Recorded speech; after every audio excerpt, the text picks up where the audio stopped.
In St. Petersburg, local authorities appealed to business leaders to help recruit contractors for the war against Ukraine. According to Fontanka journalists, the head of the Vyborg district and the head of the district military registration and enlistment office suggested that the managers throw off 5 people from every enterprise.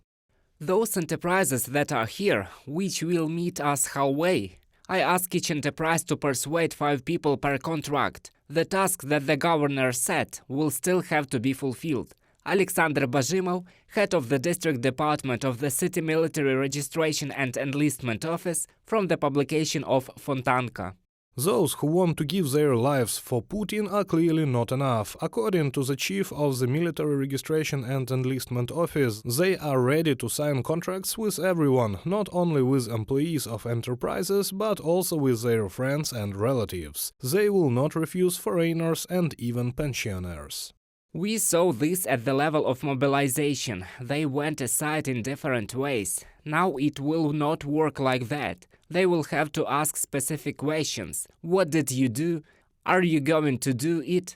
And what do you think about it? Viktor Polunin, head of the administration of the Vyborg district of St. Petersburg, from the publication of Fontanka.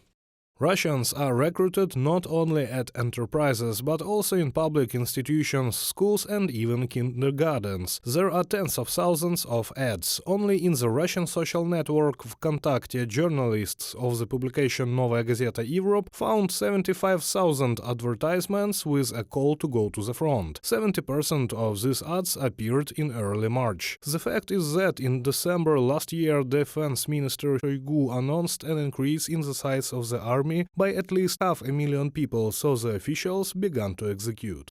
To replenish and expand its ranks, Russia has already begun the recruiting campaign for contract soldiers, who serve for terms up to several years for pay.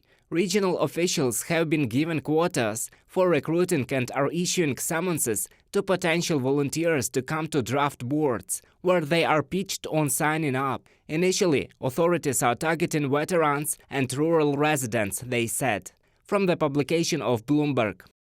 Those wishing to switch to a contract are promised a big salary, human rights activists say. The Ministry of Defense has the only trump card. These are the fabulous payouts they promise.